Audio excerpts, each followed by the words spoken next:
Millones de cristianos se van a apartar de la fe. Millones de cristianos ya el domingo ni la Biblia van a llevar a la iglesia. Ya no traen ni en su carro una Biblia, ni en su buró, ni en el baño de su casa una Biblia, ni en la sala de su casa. Cada día el alejamiento de la Biblia va a ser más grande. Y dicen, hermano, pero ahora traigo mi iPhone. Bueno, tu iPhone trae una información limitada, pegada. Y cuando traes la Biblia, ¿por qué la traes aquí físicamente? Porque traes tu pluma y apuntas acá y esta letra en griego, etcétera, etcétera. Y al ratito, después de 4 o 5 años de manejar la Biblia, que es la espada del Espíritu, ya te dices Éxodo, no te vas a Apocalipsis. Abran sus Biblias en Mateo, no te vas a Zacarías. Pero mientras siempre, traigo el iPhone es para cuando vayas en avión, cuando vayas en el tren, cuando estás en un hospital que no puedes llevar la Biblia cargando. Pero aquí en la iglesia hay que traer, porque aquí es para aprender. Yo recuerdo cuando era estudiante de física, de química, de matemáticas, lo primero que la maestra decía, estudio física, levanten su libro de física. Y Pepito no lo traía. Pepito, vete a tu casa por el libro de física. Porque si vienes a la clase de física, tienes que traer tu libro de física. Si es clase de química, si es clase de inglés y no traes el libro en inglés, entonces ¿a qué vienes? Esto es algo elemental en el aprendizaje humano. ¿A qué venimos aquí? ¿A aprender de qué? ¿Y dónde está? ¿Me la saludas cuando la veas? Muy bien. Vamos en primer lugar a explicar lo siguiente, que hay 2 clases de apóstatas. Hay 2 clases de apóstatas que la Biblia menciona. Lo voy a explicar con detalles. La primera es personas que vienen a la iglesia 3, 4, 5, hasta 10 años. Y en estos tiempos nunca se arrepintieron. Les encantaba venir a la iglesia y oían el mensaje y se sentían a gusto con el mensaje, y de lunes a viernes nunca sus vidas cambiaron. Nunca fueron transformados interiormente. Adquirieron mucho conocimiento intelectual, pero aquí abajo esto no fue cambiado. Almacenaron data, información, pero su corazón, esta información nunca bajó. Nunca llevaron a la práctica la información que recibieron. Un ejemplo rápido: maridos, amen a vuestras mujeres. Ayer hablé bastante acerca de esto a los matrimonios que vinieron. Efesios 5:25, amen a las mujeres. Sí, ¿cómo? Sacrificialmente, cuídala, es un vaso frágil tu esposa, sé caballeroso con ella, las mujeres son románticas, etcétera, etcétera. Y yo tengo 5 años en la iglesia y le preguntas a la esposa, don Pancho, ¿cómo está? Es igual, hermano, que hace 5 años. Pero don Pancho va a la iglesia y va y oye la palabra de Dios, pero nunca ha cambiado ni ha entendido que su esposa es la prioridad, que tiene que cambiar, que tiene que amarla, que tiene que respetarla, que sus hijos tienen que ver que ama a su mamá. Y porque no ha cambiado, simplemente porque nunca ha nacido de nuevo. Siempre que viene a la iglesia un Pancho, le entra por acá, le sale por acá, le entra por acá, le sale por acá. Nunca baja aquí ni cambia su vida interior. Entonces, estas personas son las que nunca fueron salvas. Bueno, estas personas, dice en la primera carta a Juan, capítulo 2, versículo 14, salieron de nosotros, pero no eran de nosotros, pero salieron para que se manifestara que no son de nosotros, porque si hubieran sido de nosotros, hubieran permanecido en la verdad, hubieran permanecido siguiendo a Jesucristo. Pero como nunca se arrepintieron, como nunca cambiaron su corazón, como nunca tomaron una decisión, quiero seguir a Jesús y quiero cambiar, Señor, entonces se convierten en apóstatas. Tarde o temprano regresan otra vez al mundo de donde Dios los sacó. Veamos un ejemplo muy claro en el Evangelio de Juan, en la vida de Judas Iscariote. Es increíble que yo me he encontrado a muchas personas diciéndome que Judas perdió la salvación por el amor de Dios. Judas nunca fue salvo. Desayunó con Jesús, comió con Jesús, cenó con Jesús, durmieron con Jesús, viajaron con Jesús, y en 3 años y medio Judas nunca cambió su corazón. Y al final Cristo todavía le dice en la última cena: el que moje conmigo su pan, ese me va a entregar. Estaba tan bien disfrazado, tan bien cubierto de una apariencia de piedad Judas, que ninguno de los apóstoles ni siquiera les pasó por aquí que no era salvo.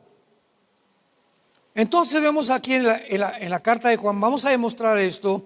Juan capítulo 6, versículo 64. Pero hay algunos de vosotros, está hablando Jesucristo, que no creen, porque Jesús sabía desde el principio quiénes eran los que no creían y quién le había de entregar. Vean el versículo 70. Jesús le respondió: no los he escogido yo a vosotros los 12, y uno de vosotros es el diablo. O sea, ¿cómo puede alguien atreverse a decir que Judas perdió la salvación? Judas siempre fue diablo desde el principio, y Cristo lo sabía. Formaba plan del plan de Dios, como lo podemos explicar en otra ocasión. Vayamos ahora al capítulo 13 del Evangelio de Juan. Capítulo 13, versículo 10 y 11. Estamos probando que Judas nunca fue salvo. Esta es la clase de apóstatas que tarde o temprano, como él, acabó suicidándose, acaban regresándose o alejándose al mundo. Juan 13, versículo 10 y 11. Jesús les dijo: el que está lavado no necesita sino lavarse los pies, pues está todo limpio. Y vosotros limpios están, aunque no todos. ¿A quién se refería? A Judas, porque sabía quién le iba a entregar. Por eso dijo: no todos están limpios. Vemos nosotros también aquí en el capítulo, versículos 20 y 22. De cierto les digo, el que recibe al que yo enviare, me recibe a mí, y el que me recibe a mí, recibe al que me envió. Habiendo dicho esto, Jesús se conmovió en el espíritu y dijo: de cierto, uno de ustedes me va a entregar. Ahora bien, vayamos a la carta de Judas. A ver, ¿verdad? ¿Dónde está Judas? Ya está, ya andas por el libro de los números. Está antes del Apocalipsis. Es la carta antes del Apocalipsis, para que no te vayas tan lejos. Judas es una carta escrita, dedicada, recortada especialmente para los apóstatas, para aquellas personas que están dentro de todas las iglesias del mundo, evangélicas o cristianas, porque las iglesias están llenas de gentes. Puede ser, ojalá que no haya muchos aquí, pero en todas las iglesias, en el mundo entero, nazarenos, bautistas, pentecostales, carismáticos, lo que tú me digas. Todas las iglesias tienen cizaña. Jesús lo enseñó, la cizaña va a crecer con el trigo. Y la cizaña es estas personas que están en las iglesias, que nunca se han convertido, que nunca se han arrepentido, y muchas de estas personas cizañosas terminan arrastrando a los verdaderos cristianos para sacarlos o llevárselos a una secta o formar otra iglesia. Su propósito es dividir la iglesia, sembrar cizaña, porque son cizaña, no pueden sembrar buena trigo. Veamos lo que dice Judas de estas personas, versículo 4. Porque algunos hombres han entrado encubiertamente, o sea, disfrazados, los que desde antes habían sido destinados para esta condenación. Hombres impíos que convierten el libertinaje y la gracia de Dios, de nuestro Dios, y niegan a Dios, al único soberano y al mismo Señor Jesucristo. Versículo 11 al 13. Ay de ellos, porque han seguido el camino de Caín. Se lanzaron por lucro en el error de Balaam. Perecieron en la contradicción de Coré. Estos son manchas en vuestras ágapes, o sea, en vuestras reuniones, que comiendo impúdicamente con ustedes, se apacientan a sí mismos.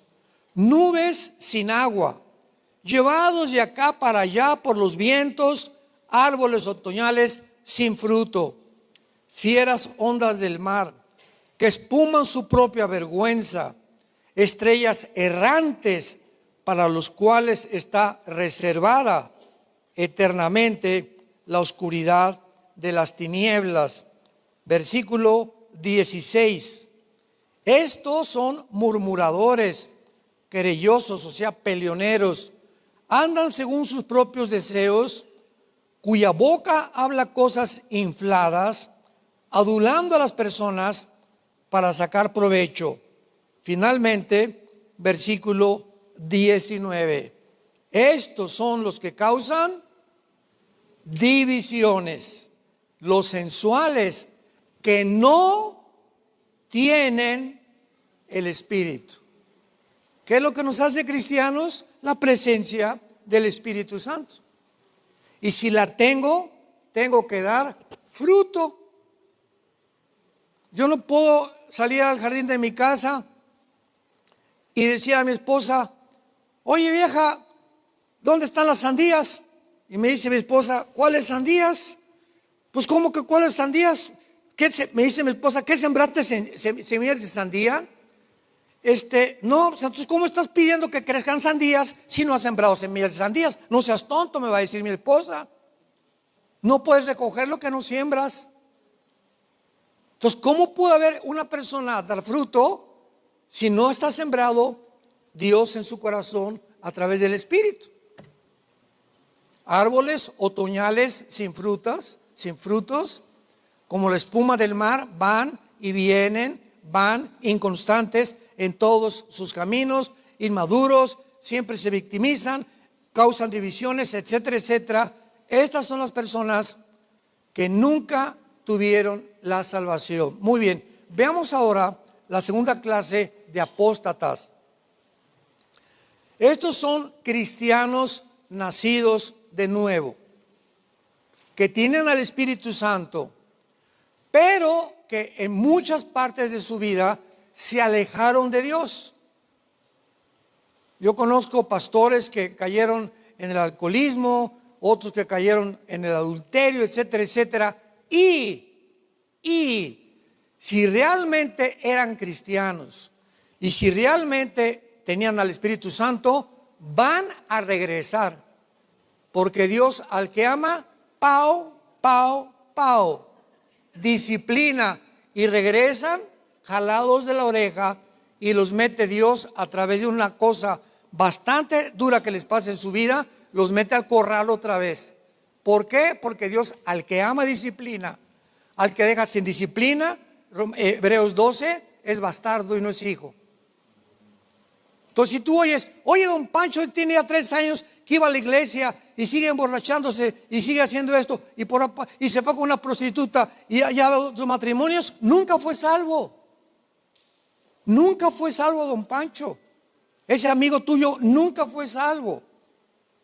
Entonces hay cristianos que caen por diferentes cosas, pero regresan porque tenían al Espíritu Santo. Vamos a ver este ejemplo en 1 Corintios capítulo 11, cuando se establece la famosa cena del Señor. Y en este capítulo 11 de Corintios, Pablo nos revela algo bastante profundo. Y veamos a estos cristianos que pecan contra Dios, cayeron, pero como eran cristianos, ¿verdad? Dios tuvo que disciplinarlos y regresarlos al corral otra vez de las ovejas. Dice versículo 30 y 32. 1 Corintios 11, 30 al 32. Por lo cual hay muchos enfermos y debilitados entre ustedes y muchos duermen. En la iglesia de Corintio comenzaron muchos a enfermarse y muchos, lo vamos a ver tal vez al final, se mueren antes de tiempo. ¿Quiénes son estas personas que dice Pablo? Y muchos de ustedes se están muriendo, son cristianos que por ser cristianos y tener al Espíritu Santo, Dios ha tratado con ellos, y cuando Dios ve a un cristiano o a una cristiana que no responden a la disciplina, se los lleva a casa antes de tiempo. Mueren antes de tiempo. Lo vamos a comprobar también con muchos pasajes. Si pues nos examináramos, versículo 31, a nosotros mismos, no seríamos juzgados. Mas siendo juzgados, como somos cristianos, somos castigados por el Señor, para que no seamos condenados con el mundo. Entonces prefiere Dios llevarse a alguien a casa a que siga el evangelio siendo blasfemado por la forma en la conducta en la que viven en la sociedad, por el mal ejemplo que le siguen dando a la familia, a la iglesia, a la sociedad. Pero como son salvos y no han hecho caso, Dios se los tiene que llevar a casa antes de tiempo. Veamos otro ejemplo, el más claro, en esta primera carta, capítulo 5, 1 Corintios capítulo 5. Este es el ejemplo más claro que hay. Para no hacer muy largo esto, en este capítulo 5, Pablo recibe noticias. Hay un muchacho en la iglesia que está fornicando con su suegra. Jesús, María y José y el burrito que los acompaña. Y me he enterado, dice Pablo, que a los pastores de Corintio, me he enterado, a los líderes les manda esta carta, que ustedes no han hecho nada. ¿Cómo saben que este muchacho está en fornicación, o está fornicando con su novia, o está en alabanza y está fornicando, o es el señor Pompidou que puso el techo de la iglesia, y como puso el techo de la iglesia y está en adulterio? Los pastores, no, don Pancho puso el techo de la iglesia, no lo podemos correr de la iglesia. Y dice Pablo, se están vendiendo, están prostituyendo su llamada al liderazgo. Cuando un pastor se deja comprar, porque un miembro de la iglesia, una familia, son las que aportan más dinero, y en esa familia hay pecado, y nosotros no nos encargamos, como lo vamos a ver, de tratar con ese pecado, Dios a nosotros nos juzga. Y mejor salte si eres pastor del ministerio y vete a vender camarón a Veracruz, pero no sigas en un púlpito, porque no te imaginas lo mal que te va a ir. Entonces Pablo está muy enojado con estos líderes. Dice el versículo 3 en adelante: ciertamente yo, está muy enojado Pablo, como ausente en el cuerpo, pero presente en el espíritu, ya como presente, he juzgado al que tal cosa ha hecho. En el nombre de nuestro Señor Jesucristo, reunidos vosotros y mi espíritu con el poder de nuestro Señor Jesucristo, el tal sea entregado a Satanás.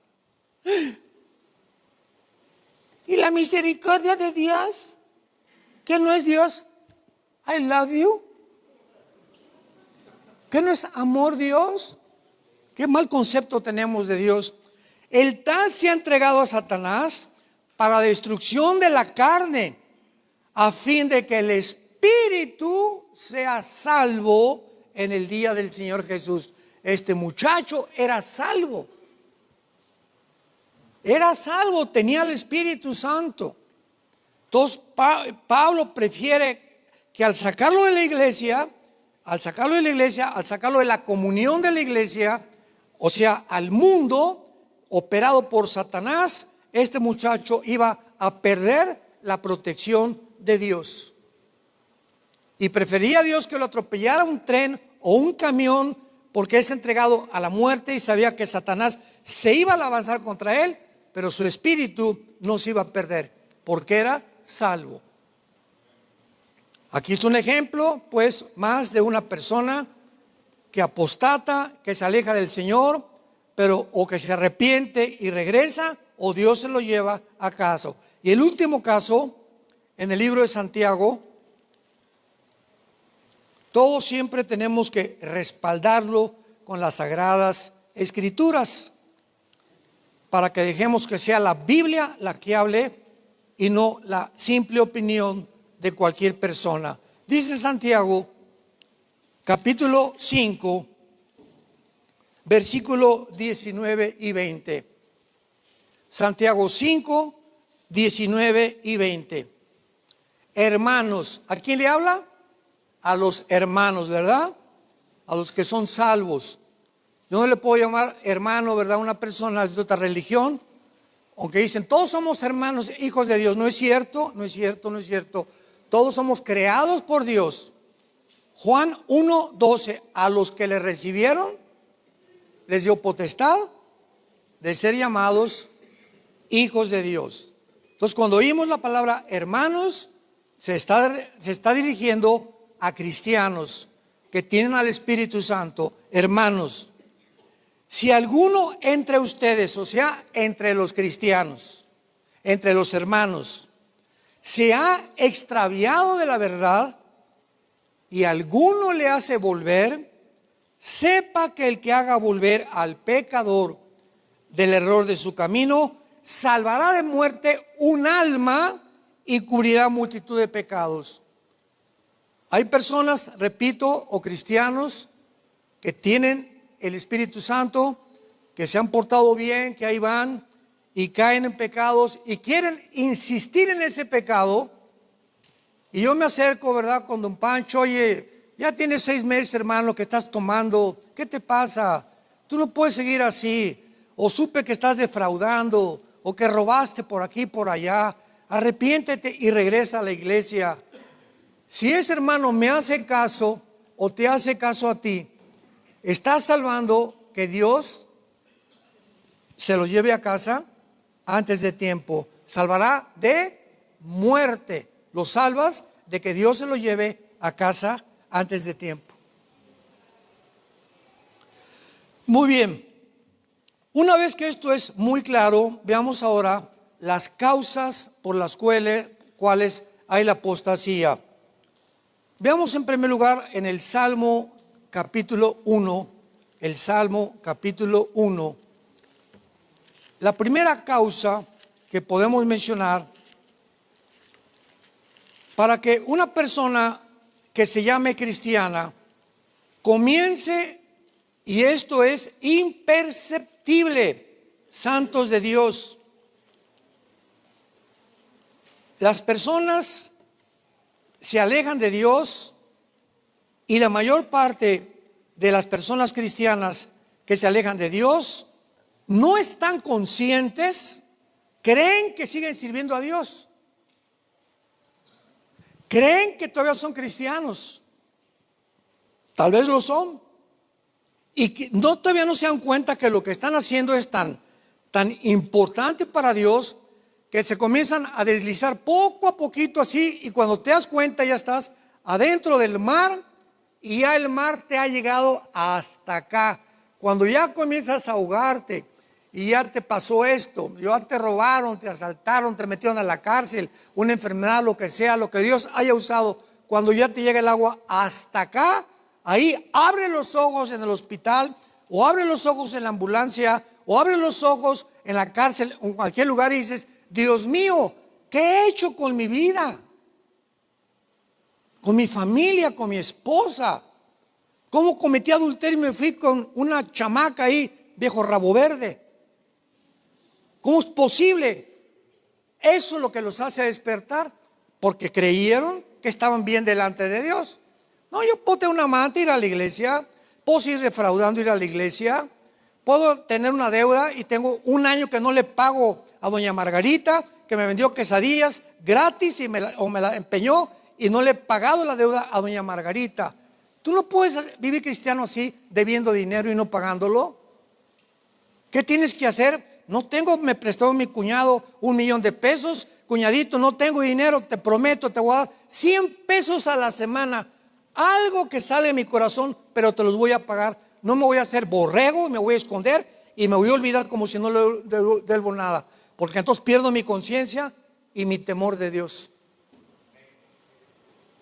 No podemos. El Espíritu Santo vino a convencernos. Dice el Salmo número 1, que es precioso: bienaventurado el varón que no anduvo en consejo de malos, ni estuvo en camino de pecadores, ni en silla de escarnecedores se ha sentado, sino que en la ley de Jehová, o sea, sino que en la Biblia está su delicia, y en su ley medita nada más a las 12 del día. ¿Eso dice? Cuando se levanta y está cansado, dice: el jueves voy a meditar en la Biblia. O a las 6 de la tarde voy a tener mi devocional. Eso dice: de día y de noche. ¿Se acuerdan de Josué 1, 6 al 8? Josué, vas a entrar a Canaán, vas a pelear contra 7 ciudades cananitas.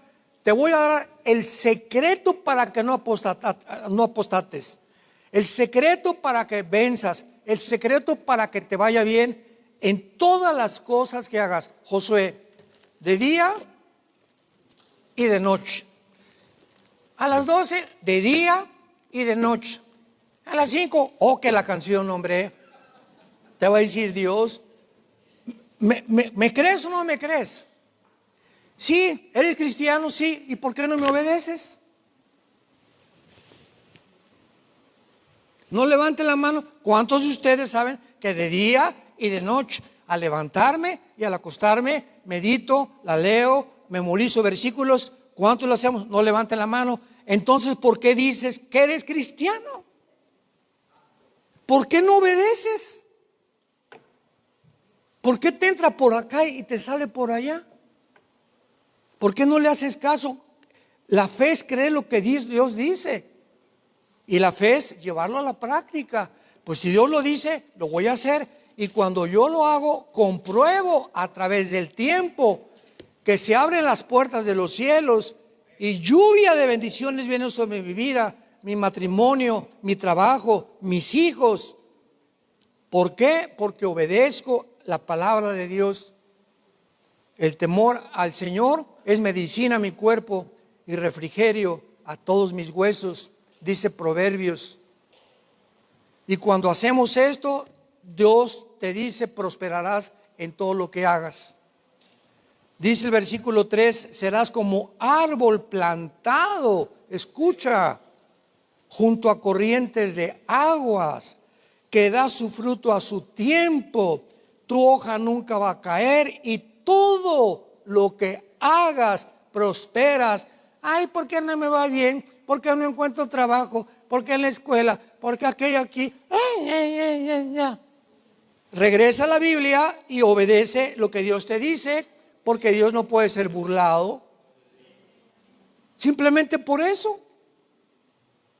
¿Cómo quieres que, si te va bien en la vida y Dios te bendice con dinero o con un mejor trabajo y tú te has alejado de Dios, se convierte en una maldición, porque más lejos te vas a ir de Dios? La prosperidad ensoberbece a la gente. Ya traigo mi Mercedes y tengo por acá, ya soy pirruris, y en la noche no ceno chilaquiles como los nacos, ceno puras cosas, y comienzas a convertirte en un sangrón pesado. Es gente tan pesada que manejan así, ¿verdad? Y quita, tonto, quita mis libros, mis vidrios, no me le eches agua a mis libros. En lugar de 2 pesos, 5 pesos, esa pobre persona que no está robando, está tratando de ganarse la vida con limpiarte un vidrio, ayúdala con 5 pesos. ¿Por qué lo tratas así? Él no tiene para comprarse el carro que tú traes. Comenzamos a ensoberbecernos. El orgullo nos comienza a apoderarse de nuestras vidas. Y comenzamos a ver a la gente despectivamente. Quítate, no me estés limpiando los pies. ¿Quién eres? Ni el rey Salomón hizo eso. Eso es lo que hace cuando uno se aleja de Dios: la soberbia, la presunción, y comenzamos a vivir con desprecio de todas las demás personas. La segunda raíz de amargura que causa la apostasía es cuando ya tienes mucho tiempo sin perdonar a alguien. Hebreos 12:15. Mirad, hermanos, que no haya en ustedes una raíz de amargura, porque puede contaminar a muchos, y dejas de recibir la gracia de Dios. La amargura, cuando yo estoy enojado, acuérdense el cuento de Pepito, que Pepito traía una araña aquí y le dice a una amiguita: ¿ves esta amiguita, verdad? Pues no te quiero y te voy a aventar la araña para que te pique por todo lo que me hiciste. Y le dice la amiguita a Pepito: qué tonto, Pepito, antes que me la avientes ya te picó a ti. Así es la amargura.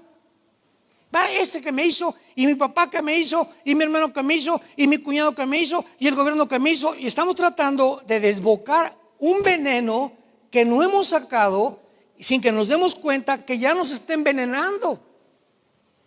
La amargura te bloquea la gracia de Dios, la gracia.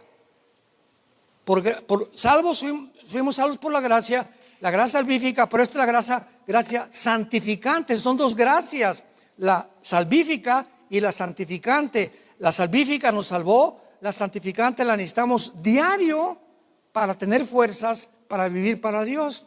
La amargura impide que Dios me ayude. Perdona. Estamos llamados a perdonar traiciones, persecuciones, hablaron mal de ti, te calumniaron. No hagas caso lo que dicen acá, no hagas caso lo que dicen acá, no hagas caso lo que viene atrás. Nuestros ojos puestos en Jesús, el autor y consumador de la fe. Ya no voy a la iglesia porque puros hipócritas. ¿Y tú qué eres? A la iglesia, voy a ir a otra iglesia que sea mejor. A la que tú vayas, tú la vas a descomponer. Qué increíble, ¿verdad? Que llegamos a ese grado. Me voy porque todos. ¿Y tú qué eres? Tú eres, entonces te has portado en esa iglesia, has amado, has servido, has obedecido a Dios. No, es que llegaste a la iglesia para que nadie me amó, nadie me saludó, y esto y el otro. Y doña Chole entraba y no me saludaba, y el pastor regañaba muy feo. Me voy a una iglesia que me den mielecita y que me digan: mi nene, mi puchililito, lilito.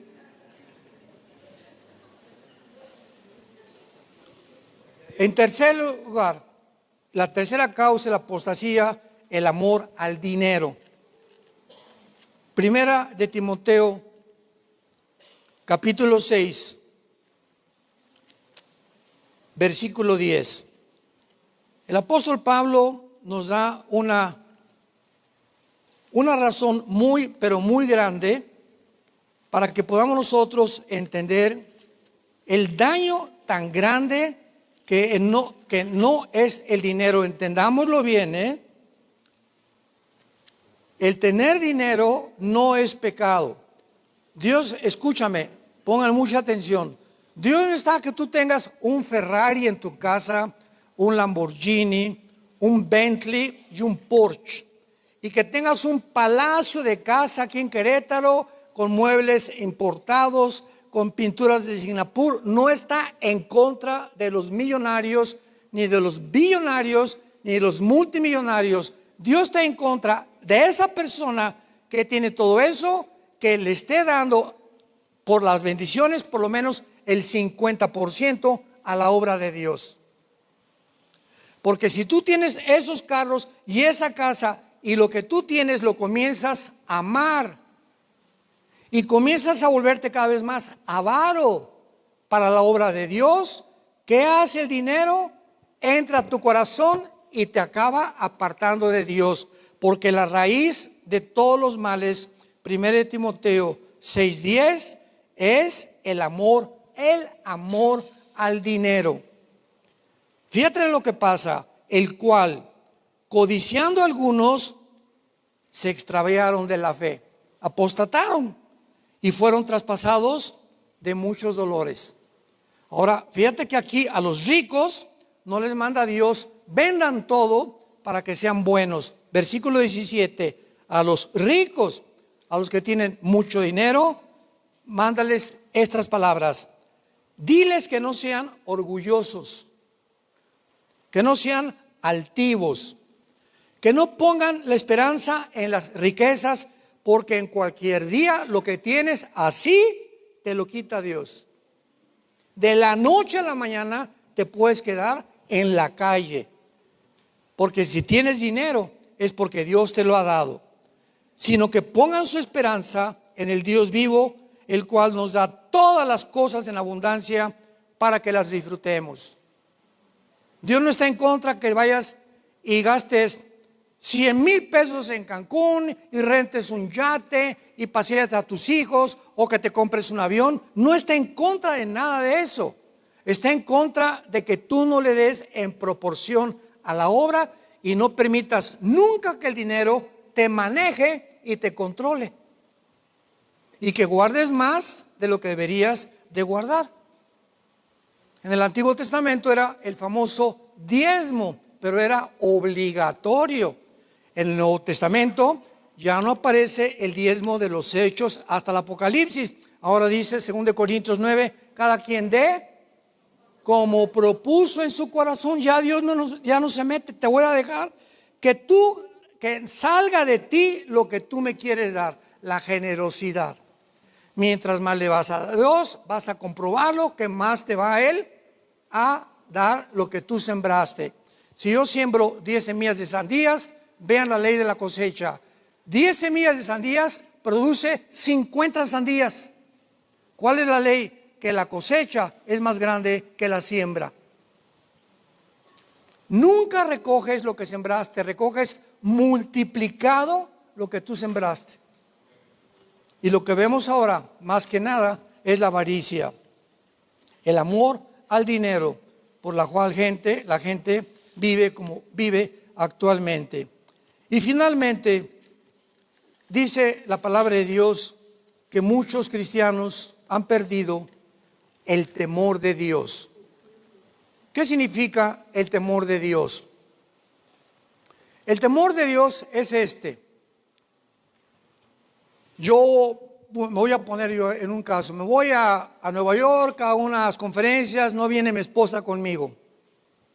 Entro en un hotel, nadie me ve. Prendo la televisión a buscar pornografía, porque nadie me ve. ¿Por qué hago eso? Porque yo creo que aunque nadie me ve, tampoco Dios me ve. Porque si yo supiera que Dios me está viendo, no haría lo que yo hago a escondidas.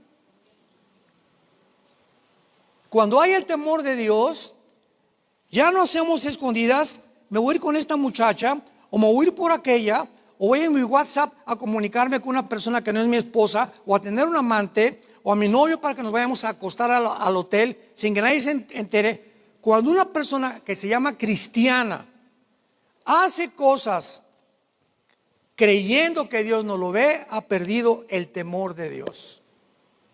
Salmo 139. Señor, tú has conocido desde que me levanto hasta que me acuesto, los programas de televisión que veo, las revistas que ojeo en el consultorio del doctor, si compro pornografía o no compro pornografía, cómo veo a las mujeres, si mis ojos son para desnudarlas o las veo con pureza y castidad a las mujeres. Dios, sus párpados examinan, nos conocen de los pies a la cabeza, y dice Dios: lo que oyes, lo que ves, lo que gustas, lo que sientes, vas a recoger lo que sembraste. ¿Cómo acabó el Antiguo Testamento en el libro de Malaquías? Los sacerdotes decían: Dios no nos ve. Así acabaron: Dios no nos ve. Y por eso hacían lo que hacían. Porque si creemos que Dios nos ve, no haríamos lo que haríamos cuando estamos a solas. Y cuando estamos a solas es cuando se demuestra si tenemos el temor de Dios. Y eso hace que poco a poco te alejas de Dios. Dice Génesis 16:13: tú eres Dios que ve. Proverbios 15:3: los ojos de Jehová están en todo lugar, mirando a los buenos y a los malos. Salmo 139: todos mis caminos te son conocidos. Primera de Timoteo, capítulo 5, versículo 4: los pecados de algunos hombres se hacen manifiestos antes que ellos vengan a juicio, mas a otros se les descubren después. Asimismo se hacen manifiestas las buenas obras, y las que sean de otra manera no pueden permanecer ocultas. Tú has pecado, no sé qué pecados puedas tener. Dios, si somos cristianos, nos dice en esta tarde: Juan, Pancho, Carmelita, Doña Chole, Chencho y Chencha, te doy oportunidad que te arrepientas. Te doy oportunidad que te acerques a mí y abandones ese pecado. Escúchame, si tú no lo haces, tu pecado lo voy a exhibir a que todo el mundo lo conozca. Se va a publicar tu pecado y se va a enterar más gente de lo que creías que era escondido por tu falta de temor de Dios. Las malas obras tienen que ser, dice la Biblia, manifestadas. Y cada vez que oímos la palabra de Dios es la oportunidad de arrepentirnos de nuestra vida. En el área que Dios nos toca, todos somos diferentes. En el área que te está tocando Dios, arrepiéntete en esta tarde. Pídele perdón a Dios. Inclina tu cabeza y dile estas palabras: Señor mío y Padre mío, te doy las gracias por tu palabra, por tus consejos, por tu sabiduría, y más que nada porque no me dejas, ni me vas a dejar nunca, porque me has prometido: no te dejaré, ni te desampararé nunca. He sido yo quien me ha alejado de ti, Señor. Ahora veo que tú me sigues amando, me sigues exhortando, me sigues llamando la atención para que me vuelva a ti. Y quiero decirte en esta tarde que me vuelvo a ti con todo mi corazón. Ya no quiero pecar. Quiero dejar este pecado ya que he mantenido en mi vida a escondidas, tratando de creer que tú no me ves. No quiero ser disciplinado. Quiero la corta vida que me has dado, vivirla para ti en paz, con mi familia, con mis hijos, con mis amistades. Que bendigas mi trabajo, mi entrada y mi salida, porque hago las cosas que son agradables delante de ti. Te pido perdón con todo mi corazón. Si no lo tienes, tal vez dile: entra a mi vida, Jesús. Entra a mi vida en este momento. Te recibo como mi Señor y mi Salvador. Ya no quiero jugar a ser cristiano. Quiero obedecerte con el poder que me darás del Espíritu Santo y la vida eterna y el perdón de mis pecados. Te doy las gracias por tan grande amor, Señor Jesús. Amén. ¿Qué haríamos sin este libro? Los cielos y la tierra pasarán, pero mis palabras permanecerán. Esta es la única guía en el siglo XXI, año 2025, el único GPS, el único Waze, no hay otro. Es lo único que tenemos para saber si nos encontramos en la carretera adecuada. Porque hay caminos que parecen derechos, pero su fin es camino de muerte. Cuando venimos a la Biblia, si estamos por acá, nos volvemos a meter otra vez. Si andamos por allá, la Biblia nos vuelve a ubicar otra vez, mientras le hagamos caso y la obedezcamos. Pero si seguimos insistiendo, no quiero ni pensar, ¿verdad?, cómo han terminado. Conozco muchísimos amigos míos, pastores también, misioneros inclusive, de otros años y de otros países, que no se imaginan cómo terminaron. Cuando Dios les habló 1 y 2 y 3 veces, cerraron sus oídos, determinas no obedecer, dice Romanos 1, entonces Dios te entrega, te empuja para que toques fondo más rápido. ¿Quieres dinero? Te voy a dar, Pancho, todo el dinero que tú quieras, pero cuando tengas esos millones que tú crees que te van a hacer feliz, vas a descubrir que son los que te van a hundir.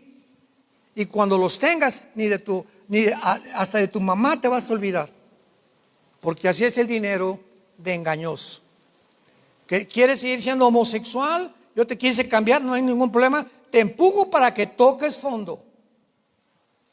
Tú quieres ir engañando a tu esposa y no quieres entender, te empujo para que toques fondo, para que te vayas con esa muchacha, y cuando la tengas vas a sufrir lo inédito, lo inexplicable, aquello que nunca te imaginaste que te iba a pasar.